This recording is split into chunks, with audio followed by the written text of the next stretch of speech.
തരാമായിരുന്നല്ലോ. ഇത് പുതിയൊരു കാര്യമൊന്നും അല്ലല്ലോ. ദേവസ്വം മന്ത്രിക്ക് അറിയില്ലേ വൃശ്ചി 1-ാം തീയതി ശബരിമല നട തുറക്കും, മണ്ഡലകാലം ആരംഭിക്കുന്നു. ഇത് പുതിയ കാര്യമൊന്നും അല്ല. അപ്പം അതിന് മുമ്പ് കേൾക്കാറുണ്ട്.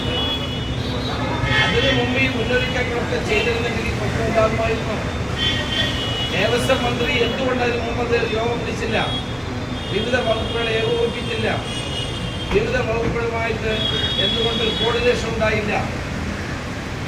അപ്പൊ ഇതിന്റെ ദുരന്തം അനുഭവിക്കുന്ന പാവപ്പെട്ട നമ്മുടെ അയ്യപ്പ ഭക്തന്മാരാണ്. അപ്പൊ ശബരിമലയെ തകർക്കുക, തീർത്ഥാടനത്തെ അലങ്കോലപ്പെടുത്തുക എന്നുള്ളതാണ് ഈ ഗവൺമെന്റ് നയം. അതാണ് വ്യക്തമായിട്ട്